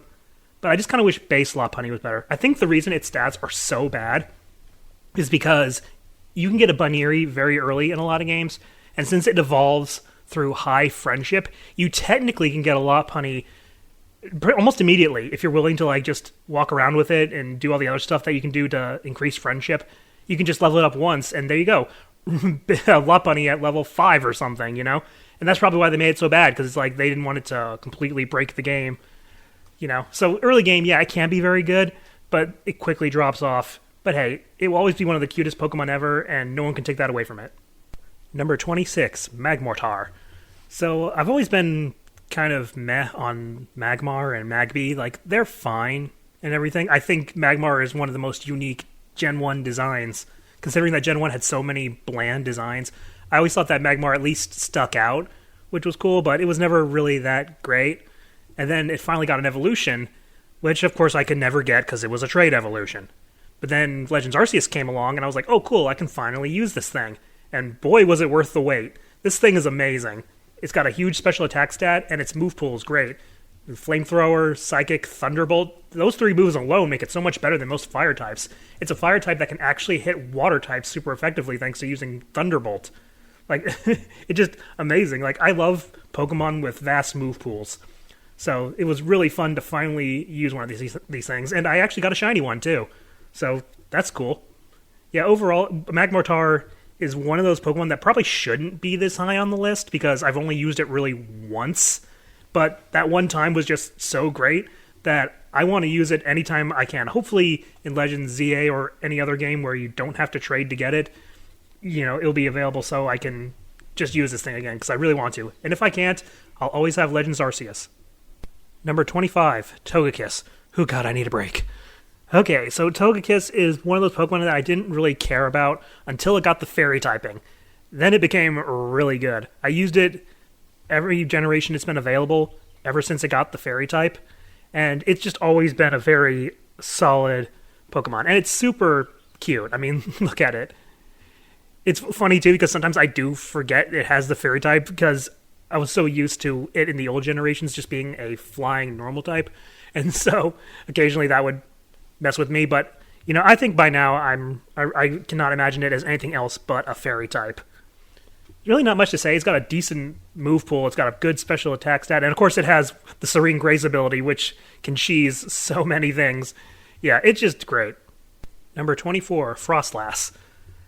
Ah, yes, the one thing that's keeping the Snorunt line from being completely forgettable. I was never a huge fan of Snorunt or Glalie, but then Frostlass came along. And I think this line, despite me not liking 2 out of the 3 Pokemon in the line, seems to love me, because I have so many shiny Snowrunts and Glalies. Like, even more than Apom in Legends Arceus. They just show up all the time when I'm not hunting them. I never hunted them, but they always show up. I even got a shiny Alpha Glalie. So, yeah, this line apparently loves me, even though I only love Frostlass, which, of course, I have a shiny or 2 of. Gotta use those shiny Snowruns somehow. I can never leave a shiny behind. I always gotta catch it. But anyway, Frostlass is a really great design, sort of like the kimono look and this ghost spirit in the frozen mountains that lures people to their doom. It's like, what's not to love? It's pretty decent, too. Its stats aren't amazing, but it's decently fast. It's got great attacking types. Bit of a glass cannon, as most ice types are. But, it's a ice type that can use Will-O-Wisps. That's kind of cool. It can also throw down spikes and stuff. It's got a bit more utility than you'd think. But yeah, overall, it's mostly here for its design, though I have used it quite a bit. So it's good both design and in a playthrough. Number 23, Houndoom. So Houndoom kind of represents the huge change that I've had throughout the years. Because at one point, this was my favorite Pokemon ever. I love dogs, still do. But my 2 favorite types when I was young were Fire and Dark. So, of course, Houndoom was my favorite. It had my 2 favorite types, and it was an animal that I love. And I thought it was the coolest thing in the world because I was an edgy kid. A lot has changed now. Now Houndoom isn't even in the top 10. Not even in the top 20. My, how things have changed. But hey, I still really like it. I still think it's really cool. It got a Mega, which was a bit much in terms of its design. I don't know. But it was still cool that it got, recognized. It's like, hey, they gave Houndoom something. That's cool. So yeah, I still think it's really cool. I don't get to use it very often because one of the biggest crimes Pokemon ever committed was making some Gen 2 Pokemon only available in the post-game in their home region, which means I could never use Houndoom in a Gen 2 playthrough. I had to wait till other games.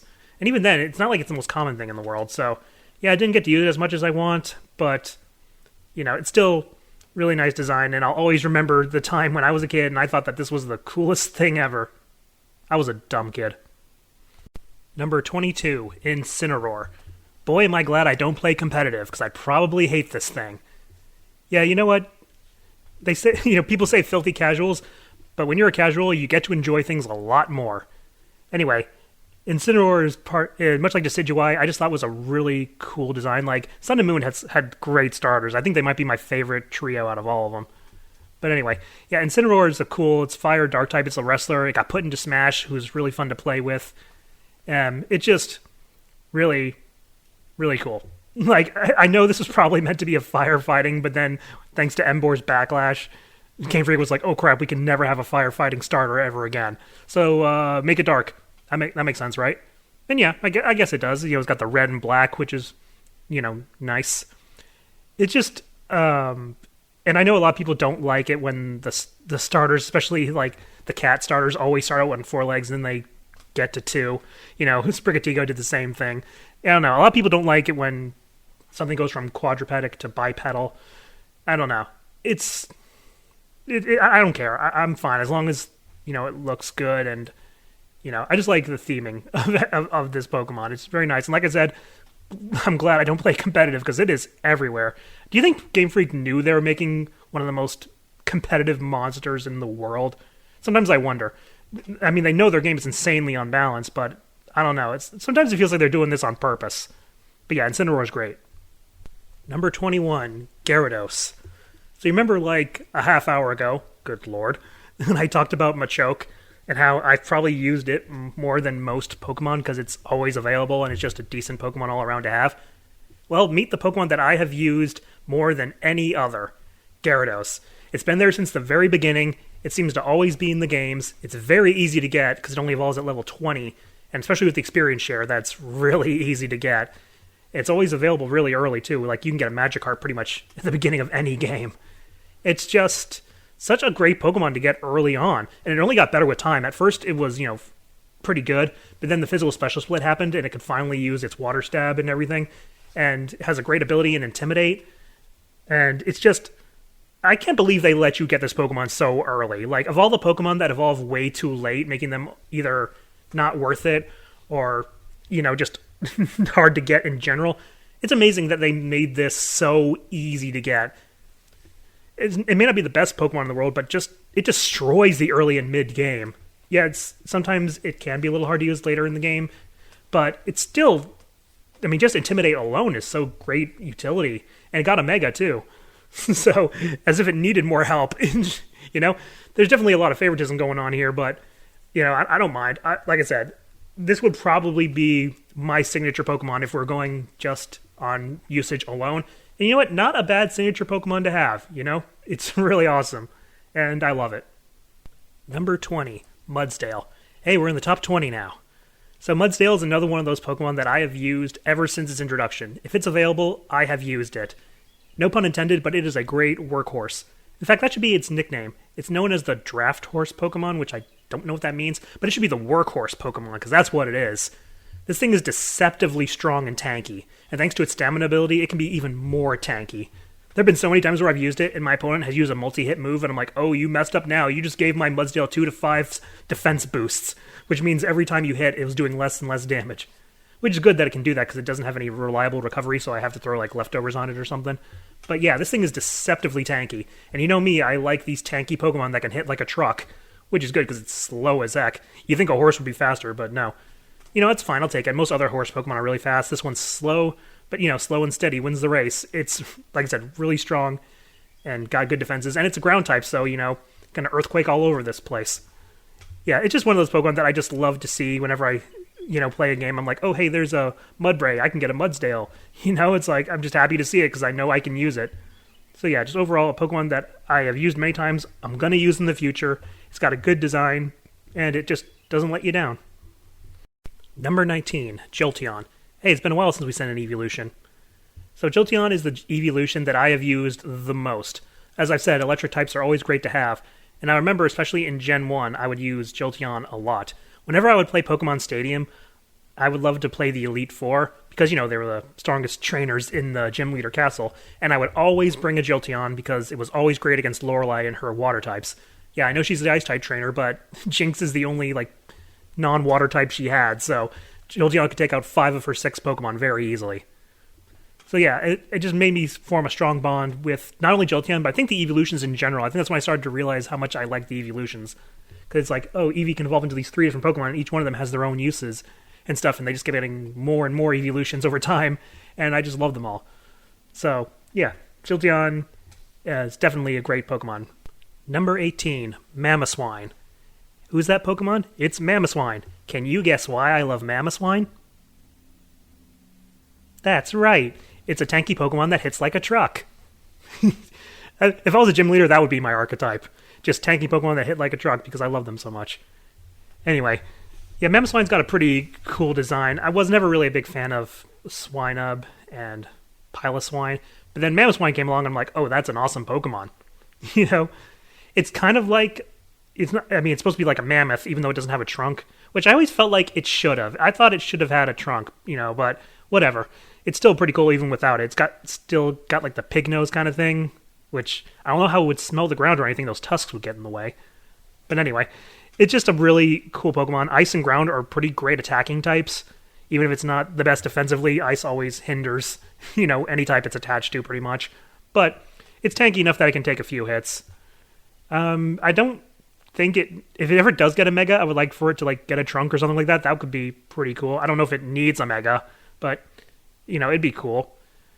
Again, no pun intended with the whole cool and ice stuff. I really need to broaden my dictionary. I say cool way too much. But, whatever. So yeah, Mamoswine, overall, just a great Pokemon that I have always used whenever I have the chance.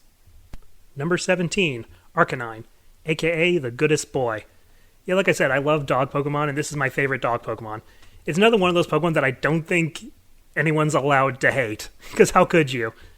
It was originally supposed to be a legendary too, but it ended up not being legendary for whatever reason.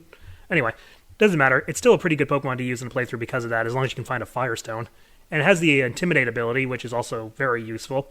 And you get to ride on one in Let's Go Pikachu and Eevee. That was fun.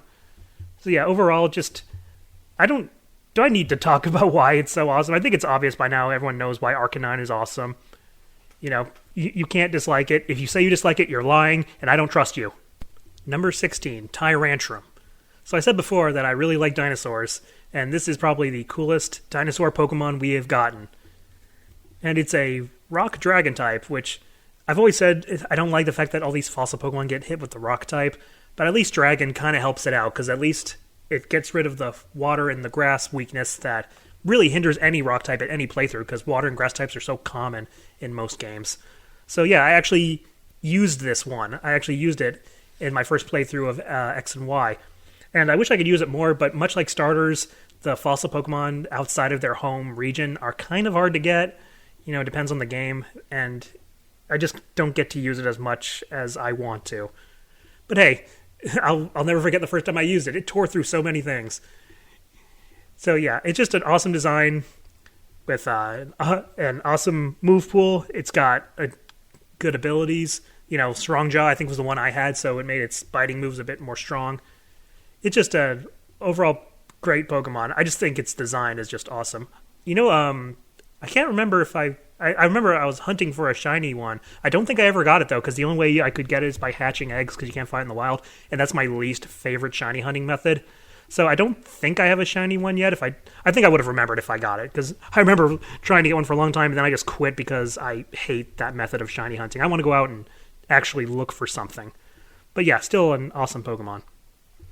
Number 15, Magnezone. So the Magnemite line is kind of one I slept on for a long time. I think it was because I just chose other electric types over it. Like in Gen 1, I always went for Jolteon or Raichu. And then in later generations, I went for something else, despite the fact that Magnemite's pretty common in a lot of games. And it's only until my most recent playthrough of, I think it was Pokemon Yellow, that I actually used Magneton. And it's actually really good. It's got a really high special attack stat, so it's just a decent Pokemon to have. It didn't have the Steel type yet, but it eventually did, and that's when it got really good, because Steel was a great type after that. But even then, I just used other Electric and Steel types, and then Magnezone came along, and I can't remember when the first time I used it was. I don't actually think it was in Gen 4. I think it was later. But I remember getting it, and kind of being amazed at how good it is. Its typing is great, as I talked about, but it's also very strong. The only thing that's kind of annoying is, depending on the generation you're playing, it can be hard to get, because in some generations, you have to level up a Magneton in a certain area, and then in other games, it's a Thunderstone. So depending on what game you're playing, it's kind of iffy. You got to actually look up to see which method you need to evolve it. But once you do, it's worth it, because depending on whether you have a Thunderstone or what area it is, you can get one as soon as you get a Magneton, basically. So it's not too hard to get, in some cases. And every time I've used it, and I've used it quite a bit, it's always just been great. It's just a great offensive, defensive Pokemon. It's rare that you can get both. But great typing and great special attack will do that. If you haven't used one, I'd say use it, because this line has always surprised me. Number 14, Electivire. You have no idea how devastated I was to hear that this was a trade evolution. I've always loved Electabuzz, and I even like Elekid a lot. But I saw Electivire, and I was like, I want to use that thing. I want it on my team right now. And then it was a trade evolution, and I was like, dang it, I'll never be able to use it now. at least until Legends Arceus. Much like Magmortar, I jumped at the chance to use this thing. And much like Magmortar, I was not disappointed. I know this thing is terrible and competitive and stuff, but in a playthrough, it's actually not that bad. It has a lot of move coverage, much like Magmortar, except on the physical side. It's got Earthquake, which isn't in the game, unfortunately. It's not in Legends Arceus, so I had to give it Bulldoze, but it can learn the elemental punches. It's got... you can actually have decent special attack if you want to. So it can still use moves like Thunderbolt and stuff. Like I said, it's not competitive, so you can get through a playthrough pretty good. Yeah, Legends Arceus is just amazing because it lets me use Pokemon I never used before. And pretty much, when I got my Electivire on my team, it never left my party. I switched out a lot of Pokemon throughout that playthrough because there's so many Pokemon that I wanted to use. And just, I needed a lot of different variety in my team sometimes. But Electivire never left my party. It was too good. And I love playing Legends Arceus just so I can use this thing. Seriously, Game Freak, make Pokemon like this more available in your games. Trade evolutions and stuff should be a thing of the past. We shouldn't have to do that. You already proved with Legends Arceus you can do all this, so move that over to the mainline games, please. Number 13, Sylveon, the last of the evolutions. So even though I haven't used this as much as Jolteon because it came way, way later, I could definitely say that if it had come in the same time as Jolteon and the others, I would have used it just as much, because I have used this ever since it came out. It's a fairy type, so that's always great. It's got decent power, decent special defense. Not very fast, but that's okay. It can take a hit. And it's super adorable. What else is there to say? It's everything great about the evolutions, except it's a fairy type, so that makes it even better. Again, I don't think I have to justify this. I'm not in court. Number 12, Garchomp. So obviously Garchomp is a awesome Pokemon in terms of design. Like, it's a land shark. It's just awesome, okay? But it's got a great typing too, Ground Dragon. Obviously 4 times weak to ice, like most pseudo-legendaries, but it's still really awesome. And it's actually a bit more available than a lot of other pseudo-legendaries. Like, I've been surprised at how you can actually get a Gibble early if you want in some games. Granted, sometimes it does require a bit of luck. Like, the main reason I was able to use a Garchomp on my first playthrough of Scarlet and Violet is because I happened to find a den that had a Gibble. So I got that one really early and used a Garchomp, I think maybe for the first time, like for an entire playthrough, because I got it really early. So that was really awesome. It's not much else to say. Garchomp was an absolute monster when it debuted. It's still pretty decent. I think Power Creep's knocked it down a bit, like most things. And it got a Mega that was completely pointless. It was kind of overkill, but it wasn't even really used that much because it lost a lot of speed when it Mega evolved, and that was actually a huge blow to it. So it was kind of like just an overkill thing, because it's like, it didn't need a Mega. Like, come on, guys. You know what's funny? I remember seeing so little of Mega Garchomp, I don't even remember what it looks like. Like, I'm trying to imagine it in my head right now. I honestly don't remember what it looks like. Like, I'm drawing a blank. I can only think of Garchomp. No way, I think something's coming to me.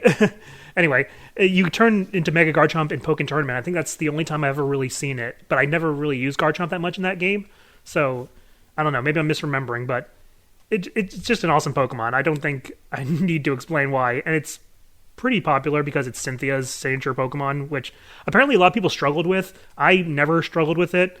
I don't know. I just didn't. But, it's still a Pokemon that I want to use more, and depending on its availability, maybe I will be able to. Megas are coming back. Maybe Mega Garchomp will be a lot more useful in this new way of battling in Legends ZA. We'll have to wait and see. Number 11, Kyogre. Whew, we're getting close to the top 10 now. So, by the way, fun fact, did you know that in the Pokerap for Gen 3, they actually called this thing Kyogre, and that messed with my head for a while? Yeah, I'm pretty sure it's pronounced Kyogre. But anyway, so Kyogre is the only legendary on this list. And maybe one day I'll do a video about why I don't like legendary Pokemon, but Kyogre gets to be on here because, well, for a lot of different reasons. First of all, a Kyogre taught me how to play, I wouldn't say competitively, although kinda, but it really made me realize what strategy is. Like I said, for a small time in Gen 4, I played competitively, and I had a rain team, and it's all because of Kyogre. I learned that, how good weather can be. It was permanent back then, too. So I had what I like to call a hydroelectric team, where I would use powerful water-type Pokemon and electric Pokemon that would have 100% accurate thunders in the rain, and it was really effective. Not to toot my own horn, but I was undefeated whenever I went online and used my team. I mean, granted, I wasn't in a tournament or anything. I probably wouldn't do very good there. But when I was just playing random people online, I never lost a battle. So, yeah, I'll wear that proudly. It's all thanks to Kyogre here. Yeah, it just taught me different strategies, and from then, I started to experiment with other strategies. I started to, because, when I played the game, I would usually just plow through everybody with my starter and maybe 2 other Pokemon that I was training, because I was a dumb kid, but this is when I was getting older and I was starting to realize, oh, hey, there's actually a lot of strategy when it comes to Pokemon.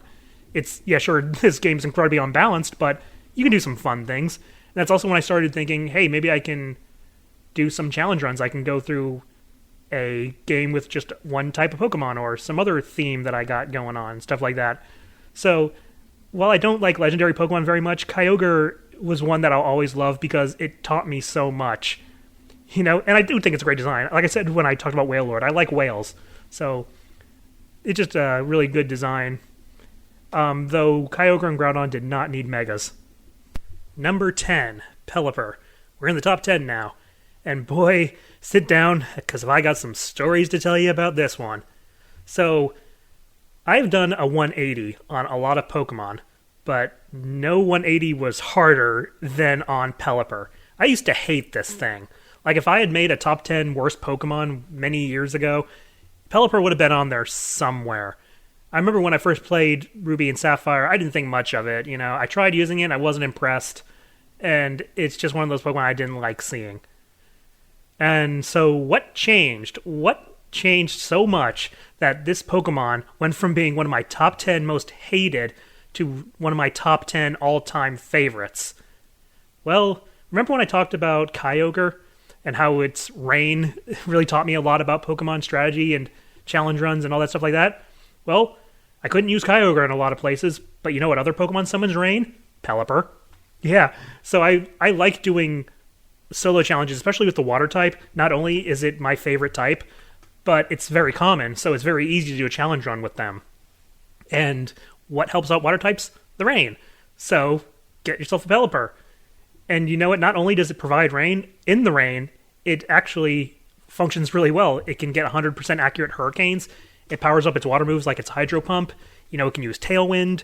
It's actually a really good Pokemon once it got not Rain Dance, but it does know Rain Dance, but Drizzle is what it got.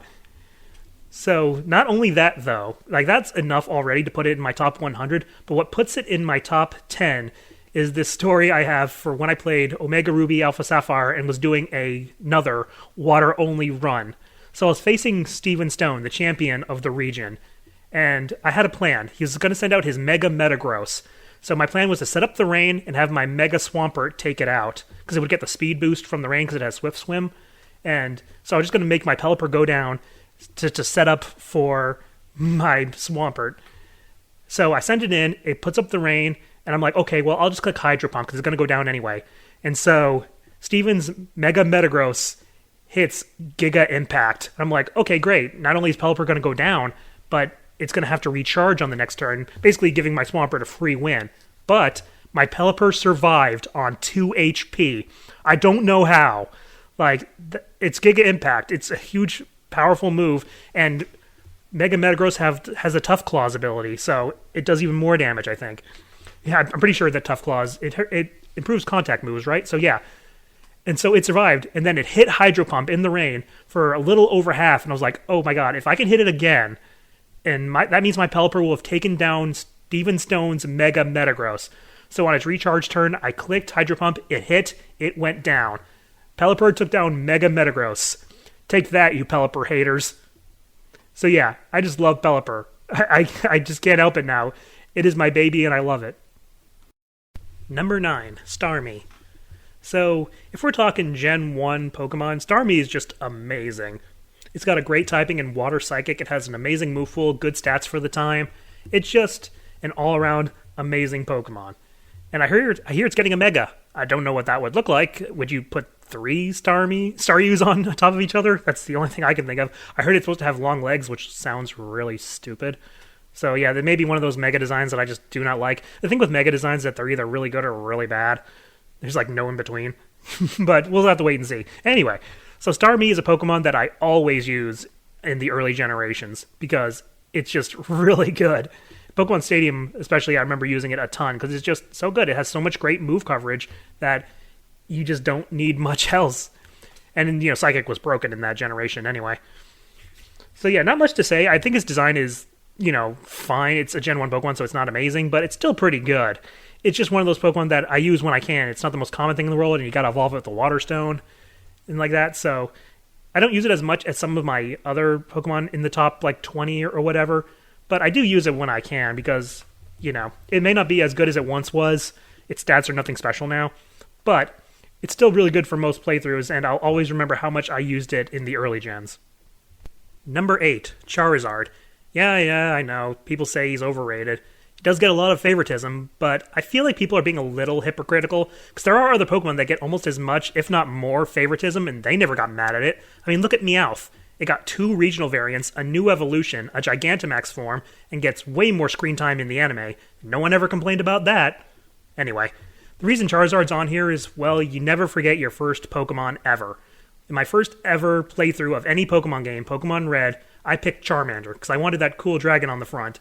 So, yeah, Charizard is my first Pokemon ever. How can I not love it? Yes, I'll admit it gets a little bit too much favoritism from Game Freak, but again, a lot of other Pokemon do too. I think the fanbase is being a little hypocritical, but I get it.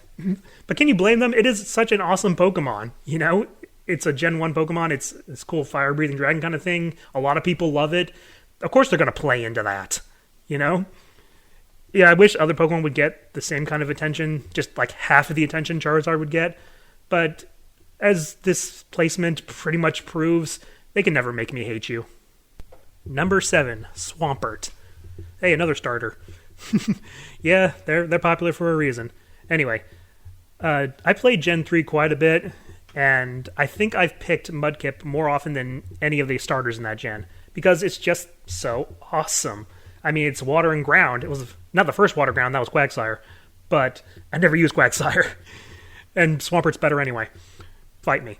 Anyway, yeah, it's just a great Pokemon for the region. Like, if you look at the region, there's no major grass-type trainers, which is Swampert's one weakness. So, do you think Game Freak knew this? Do you think they did this on purpose? Like, I don't know. It's like, I think no other starter can just dominate a region quite like Swampert can, just for the simple fact that there is not a major trainer that has its weakness. So yeah, I said the water type is my favorite type, but I also really like the ground type, as that's probably been pretty obvious throughout this whole list. There's quite a few ground types on here. So having a combination of both is great. The only kind of problem with Swampert, at least in the original Ruby and Sapphire, was the physical special split had not happened yet, but then in the remakes, it did happen, so yeah, it can use its high attack stat now for its water stab, and it gets a Mega, which is also really strong. So, yeah. It's just an awesome Pokemon that I just love. I love its design. It's really cool. It does look like something you'd see in the swamp. Maybe it should have had a little bit more brown in there. I don't know. No, actually, I'd like its design too good to change anything about it. It's great. Just a great Pokemon all around, and one that I've used a ton in its home generation. I wish it would be in other generations a lot easier, but it's a starter, so it's cursed to not be available in most scenarios, unfortunately. Number 6, Roserade. So I liked Roselia a lot when I first played through Ruby and Sapphire. I think on my first playthrough I used one because I needed a grass type, and I guess I didn't want to use Lotad or Seedot. I don't even remember which version I was playing. I'm pretty sure it was Sapphire, so which one's that? Lotad? Yeah. I think I already had a water type because I had Mudkip, so I don't know. I don't remember exactly when I used Roselia at first, but I remember using it and really liking it. It's actually pretty decent for the time. Of course, not amazing, so it needed an evolution, and it got one in Roserade. And yeah, it's a really awesome design. Got obviously working out the name Masquerade, and a lot of people said it reminds them of like Tuxedo Mask from Sailor Moon, which I never watched, so I didn't have that connection, but it's still, I can see it, and it's really awesome. And it's not a bad Pokemon. Got a really good special attack, got a decent move pool. It's just a Pokemon that I like to use whenever I can. It's not the easiest thing in the world, too. You do need a stone for it, so depending on how readily available the stones are, But, every time I've used it, I've Never been disappointed. So, it's another example of just an all-around total package Pokemon for me. Number 5, Weavile.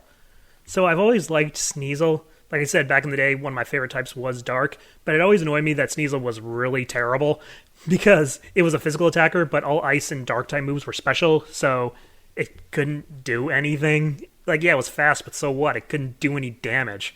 Then the physical special split came along as well with a new evolution, Weavile, and it's really, really good.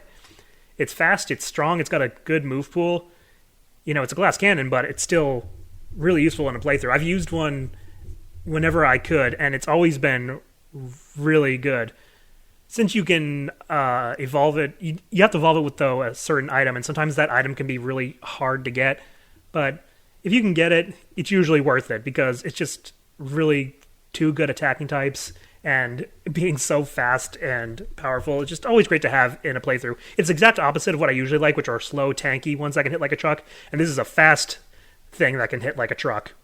I guess I just like things that hit like a truck. Doesn't matter if they're fast or slow. Usually I prefer, stuff like that to be able to take a hit or whatever. But, Weavile's still cool. It's got a really cool design, and for a while Weavile was my main in Pokken Tournament, so it was fun to play around with too. So, yeah, just overall amazing Pokemon. Number 4, Eevee. Come on, you all knew it had to be here somewhere. It's the Pokemon that makes all the other evolutions possible. So, of course, Eevee is incredibly adorable and gets a lot of favoritism from Game Freak, But, again, can you blame them? This Pokemon could probably be considered a second mascot almost. I'll admit that I'm not sure if it would be this high up if it wasn't for Let's Go Eevee, because you actually got to use an Eevee and it was actually good. Like, I'd never used an Eevee before. I would always evolve it right away so I could use one of its evolutions. But in Let's Go, you had to use an Eevee, and it was super overpowered. So yeah, it was really just fun to use. And of course, you couldn't evolve that one, but Eevee was still found in the wild, so you could still have a party of evolutions if you wanted to. It's just a cute and cuddly Pokemon that makes all the other great Pokemon that I love possible. Number 3, Blaziken. So the final of the Hoenn starters is here at last, and very high up. So I did choose Torchic for my first ever playthrough, and it evolved into the first ever firefighting Pokemon, Blaziken. Now, depending on who you ask, Blaziken is either the coolest thing ever or the stupidest thing ever. It's a Kung Fu chicken. So it's kind of silly, but it's also very awesome. It also got a pretty cool Mega. It was also the first starter to be banned to Ubers in competitive because it got speed boost, and that just put it over the edge. So that's really cool. It's basically one of the strongest starters ever. And all it needed was a new ability. It didn't even need a new form like some of the others. So, yeah, it's really cool. This Blaziken is my main in Pokken Tournament, so that helps it out a little bit too. It's just one of those Pokemon that I will always love for many reasons. Number 2, Gardevoir. I bet you thought this was going to be number 1, huh? Well, for the longest time, it was.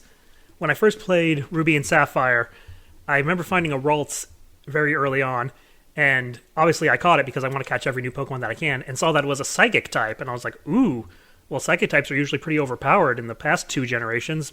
I'll probably keep it on my team and see how it does. And, of course, it blew through the region like nothing else. It's another one of those early game bruisers that you can get.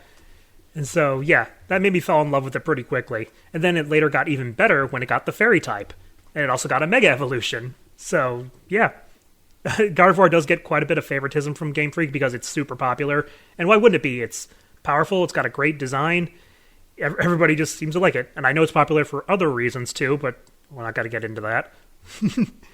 People always got to get weird with it, don't they? Much like Vaporeon, though, they can't make me hate you, Gardevoir. Doesn't matter what they do.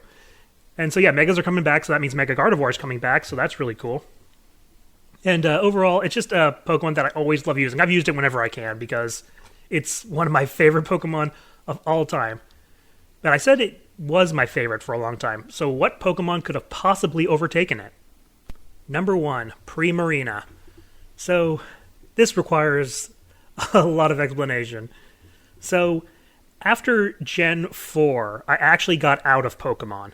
I was burnt out on it. I didn't want to play it anymore. Gen 4 was actually kind of a disappointment to me. And so I just stopped. And I stopped for a very, very long time. And then eventually I started to get the itch to play Pokemon again. And at the time, the newest Pokemon games were Sun and Moon.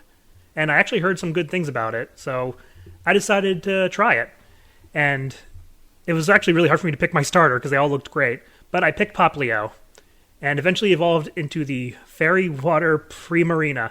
Now, since I didn't play X and Y at this point, this was my introduction to the Fairy type, which, as you know, is one of my favorite types. In fact, it's my second favorite type next to Water. So, Water Fairy, yeah, this Pokemon has my two favorite types, so that's a big bonus. And also, my Primarina just cleaved through this entire region. Like, it's really, really good. Especially the final Totem Pokemon, which was that, dragon fighting type. I forget what its name was. But yeah, it was the final Totem Pokemon, and it killed it in one hit. I'm like, geez, well, that wasn't a challenge, because Fairy is just that good. It was a quad effective, of course, but yeah. It also has a pretty good move pool. Like, it can learn a bunch of different things, like Psychic, Energy Ball, and a bunch of other support moves, too. So it's just an overall great Pokemon. And despite power creep, Primarina is still doing really good and competitive. Like, it hasn't really gone down the tiering rungs that much. In fact, it's done even better than before. Which is weird, because considering how power creep is so big in Scarlet and Violet, it's doing better than ever, though, still. But, competitive is important to me, but, and its design. Look at its design. It's amazing. And have you seen its shiny? It's also amazing. And yes, I have the shiny. It took me forever to get it, but I finally did. And that was great. In fact, I got multiple shinies by this point. But yeah, it's an amazing design. It's like this seal mermaid kind of thing. And I really hate that people were hating on it because it's feminine. Like, come on, you guys like Gardevoir, but you don't like Primarina? Bunch of hypocrites. I could do a top 10 list of all the times Pokemon fans were hypocrites, because this is just one of the many times. Yeah, so unfortunately that doesn't mean it doesn't really get much from Game Freak. Incineroar is one of the biggest things in competitive. It got into Smash. Decidueye got a new form in Legends Arceus. Primarina's got nothing. But you know what? You can't improve on perfection anyway, so it doesn't need anything. It's amazing the way it is, and it is my favorite Pokemon in the world. Whew, and there you have it, my top 100 Pokemon of all time. Sure, this list could change with future Pokemon, and there's a lot of great Pokemon on here that I didn't put on the list because I ran out of slots. Pokemon like Gliscor, for example, and so many of the other starters that I just love, but I just couldn't find a place for them on here. There's over 1,000 Pokemon at this point. There are so many amazing Pokemon. So I wish I could have put all the ones that I love on there, but, I had to stop at something, and I thought 100 would be more than enough to kind of give you an idea of what kind of Pokemon I like. So how about you tell me some of your favorite Pokemon in the comments? Thank you all so much for watching this incredibly long video. I'd appreciate it if you left a like, because this took forever to make, and I'll see you next time.